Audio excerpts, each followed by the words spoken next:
So Peter, what time is it in Melbourne? Yeah, it's a quarter to one a.m. Quarter to 1 a.m. Okay, so we've kept Yes. Peter up late to do this presentation. We will get to know him a little bit first. He's the co-founder and CEO at Sensand, that's Sensand. Peter is a self-taught technologist. He's passionate about making a global impact using technology to solve problems that improve people's lives. His latest venture, Sensand, uses carbon tech to connect land management and measurement, reporting, and verification of carbon credits data into one convenient platform that offers transparency and proof of provenance for global carbon markets. He successfully scaled his business while leading a team of 30 well-seasoned engineers, software developers, and business strategists driven by their passion for making our planet a better place. And what we're going to do now is I'm going to ask Peter several questions over the next few minutes that he's going to respond to. And Peter, let's get started. Question one: would you mind sharing a bit about your story and how Sensand came to be from your work? Yeah, we actually started as an ag tech startup about 5 years ago, and we were really focused on trying to solve what we now know as an MRV problem. We wanted to unify all ag tech in one place where all of those various point solutions that we've used to run your property, like a cattle farm or a grain operation, whatever it might be, we thought we wanted to get all of that technology working in one place as an ecosystem approach. So we came at trying to solve the technology stack issue around operationalizing agricultural land management. Over the years, as we were going through the process of getting ready to launch our product, and we're about to launch it, our beta at the moment, we realized that all of the same data points and all the same technology is required for the same MRV stacks inside carbon. There was just this incredible amount of demand for that. So we started from that place, and then we're taking a little bit of a different approach to MRV. It's bespoke and granular inside the operation of a business rather than being a purely remote sensing approach. So Peter, you said that you have a beta launch coming up. Tell us about that. Yeah, so we've got around 40 or 50 corporate clients that we work through where we're integrating all of the technology stacks that you could want. So it could be satellite imagery from public or private providers, IoT devices from a whole range of different sensors. It could be remote SIM card driven LTE, NB-IoT. It could be Myriota via satellite, LoRaWAN, drones, AI data that could be running on top of any of these layers. And what we're aiming to do in all of that is to pull all of these tools together and to build that proof of concept out for a group of high value corporate clients, but then scale it out to letting anyone use a small microphone or a million acre cattle station in the Northern Territory. All right, so Peter, let's talk a little bit about MRV data. That's measurement, reporting, and verification data. It's become a prominent part of the carbon credit dialogue, which I know you're very focused on. And this information can be collected from projects and land in various ways via the Internet of Things, soil sensors, high quality drone imagery, or satellite records. For example, those are just several different possibilities. Could you please tell us how your platform uses MRV data to detect and initiate new ventures regarding carbon credits? Yeah, so all of this technology that you use to run your operation is bespoke and tailorable to used in that specific operation. So if you're doing a reforestry project and you want to plant a whole range of trees and you've got a plan in place to put 1 million trees into a particular area, all of the things that you're using to operationalize that, to just actually do the task and to do the job, is the thing that we focus on. So if you wanted to say, we're going to purchase a Planet Labs image with 50 centimeter resolution and you're planting 100,000 trees this month and another 100,000 the next month, well, we can time series that and show how that imagery is showing what you're doing as you go. And that while that helps you operationalize and de-risk project development and funding and capital allocation, it's also the same thing that you need to verify and prove that you're actually doing these things. So there's a lot of news going around about greenwashing and people saying that they were doing things in certain projects, but it turns out that those things weren't. I think that that's a small subsection of cases where it gets amplified by the media, but there's ways that we can solve for that. If we make it easier to acquire this data and to operationalize it and to get that information into the hand of the registries and ultimately the market, then you can price projects that are actually having impact, and you can prove that things are doing the things that you say they do. Just because you're doing a commercial outcome of getting your project over the line and managing 50 staff and making all these things happen doesn't mean those same data points, that same technology can't verify that you're actually doing the things that you're saying you're doing in the carbon markets, which is just really needed at the moment. So how are you engaging in the sale of certified carbon credits on the Sensan platform? Yeah, so what we do is we have a software subscription service for our MRV stack, and that can be used really, really granularly or really broadly. You could get just 1 million acres at low resolution. You could go really, really tight and defined. But all those data points, once you actually acquire them, they should be more valuable and usable than just helping you actually run your operation. So what we want to do is get that data and publish it to any market, any carbon credit market that would want to use it under their methodology. So different countries measure natural capital in different ways. They do their GHG calculations a little bit differently based on the algorithm that Australia has, which is a little bit different to other places. Even in state to state, it can be different. So you can't treat all data universally identically, but it is universally usable across different jurisdictions. So the approach that we want to do is to let the market take that raw data that's been used to make their business work and publish it to the Australian market for nature-based solutions, or Verra or Gold Standard, or wherever it is that the market wants this. They can tailor it and publish it to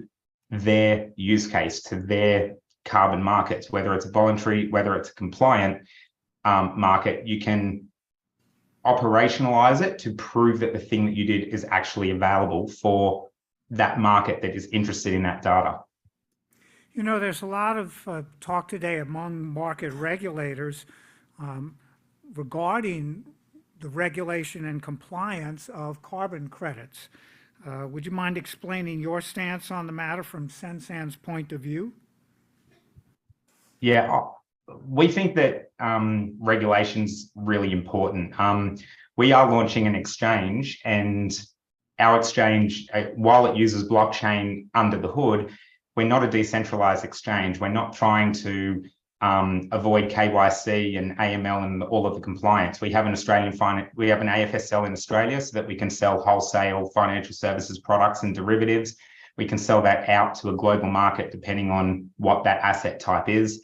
But we also have the ability to work with a voluntary market where it's not actually a financial instrument. And I think that carbon as an industry, it's so important that you get more trust in the market, that if you say that you're going to do something, that you actually are doing it, and that we don't have examples that get amplified in the media in the recent Guardian articles and things like that. We as an industry, we all have a responsibility to make sure that those things aren't happening and we don't make ourselves a target. And if we make it easier for operators, for project developers, for the registries to audit these the existing projects to prove and verify that things actually are doing the things that they say, then it just will attract more investment. You're going to get more projects in. There's more projects in, you're going to get more scale, and all of these things just start rolling up. So I think that we've all got a responsibility collectively to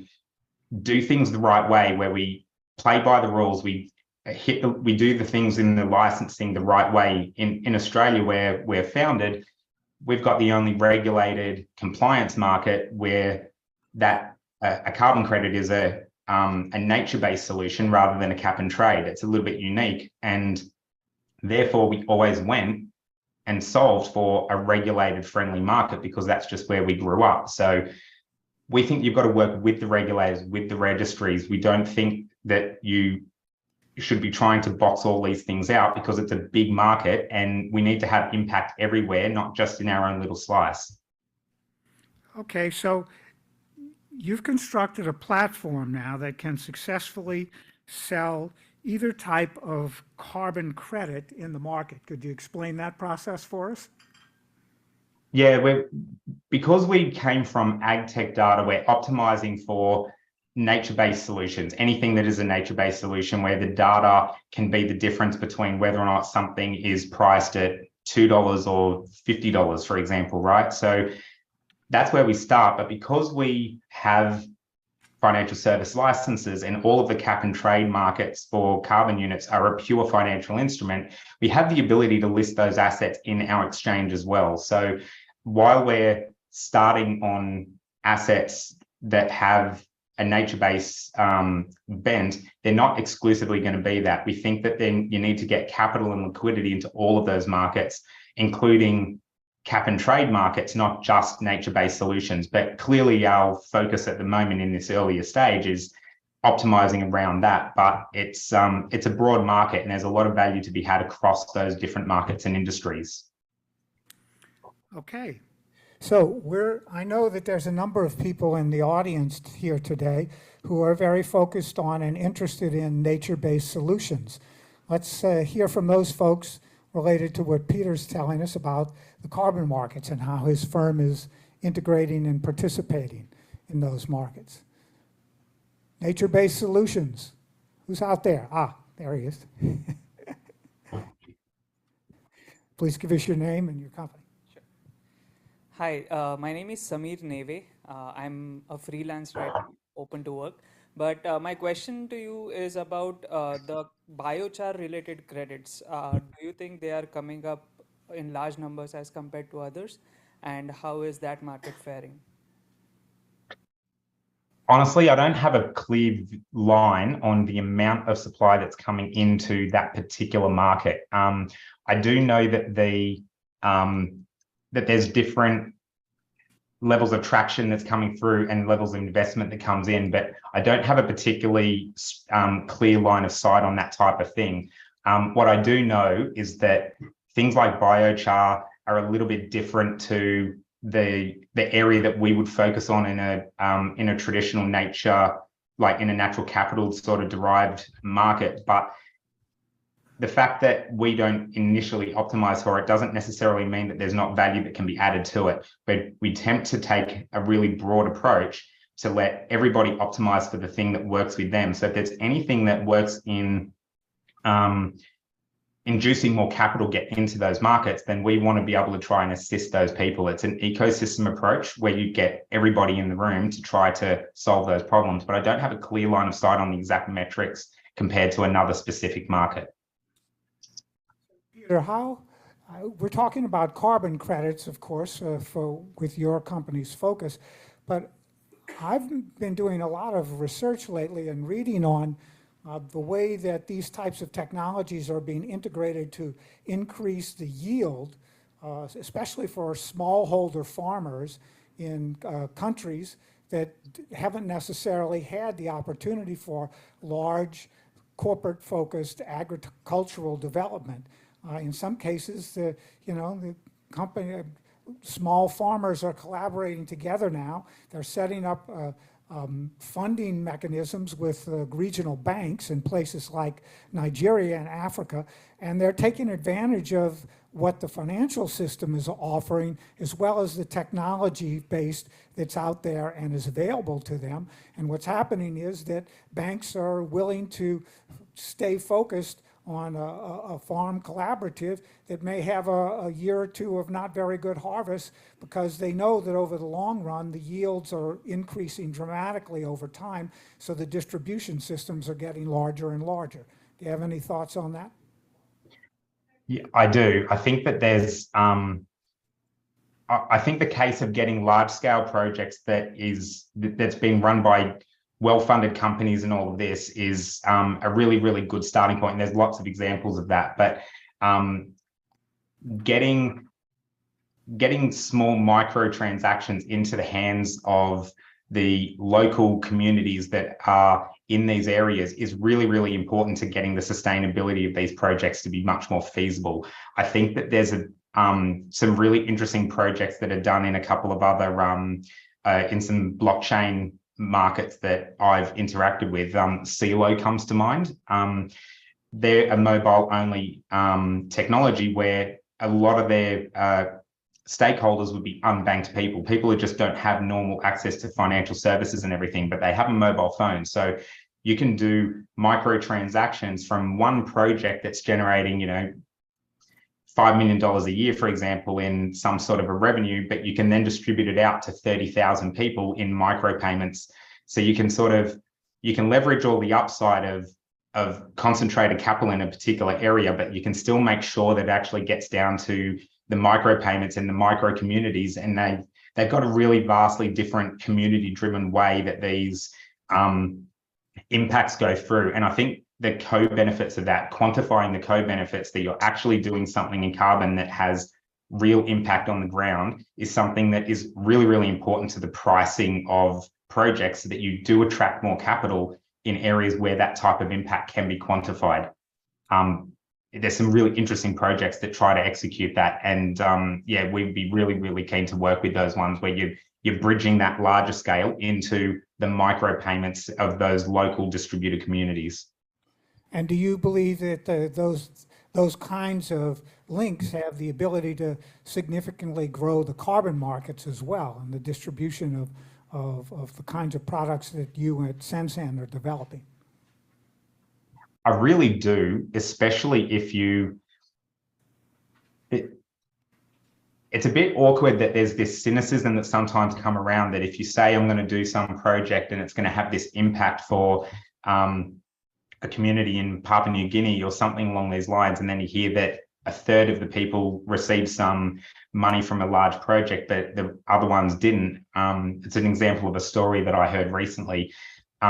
That really, really discourages people to trust buying those units. Like if you're a large corporate, if you're a Microsoft or somebody like that, and you hear that type of story, like you don't want to get tainted with having supported a project where they said one thing and they didn't do it. So it hurts the industry as a whole. So anything that we can do as an industry collectively to make sure that if we say we're doing a certain thing, we've actually followed through and delivered that. And if you can prove it, then first of all, we hold ourselves accountable, right? Like light means that you're not going to be able to hide and actually commit any of the fraud in the first place. But let's say that you're not taking a fraud view, things just fall through the cracks. If we make it easier to operationalize these things and make sure that 40,000 people who are promised investment in micro communities actually received it, then you're going to just inherently attract more trust and get more capital into those projects. If we don't bridge that trust gap, then we're going to keep seeing these types of articles. So we really want to get really deep and granular into the operational data that you would use to prove that something happened, so that we get rid of that ambiguity about whether or not you're actually having any impact. Okay, we do have one more question, and we're running just a moment over time, but we're going to go with one more question. Peter? Oh, I'm sorry. Thank you so much. Hi, Lizzie Aldrich from Anu. We're a merger of Blue Source and Element Markets, and we were acquired by TPG. We've been developing nature-based solutions here in the US for 20 years. And I have a question. So I see your solution, but in the US, I'm just trying to see how it's applicable. We have FIA data for compliance projects. We have a counterfactual situation for voluntary. And it seems like if you wanted to use additional MRV points, you would go to the registry and really address it there and look at kind of making changes within the registry to accept that type of data. So just to try to play your question back, you're asking what impact some MRV data might have on data operationally for someone like a new, for example, versus it would be more relevant down to the registry?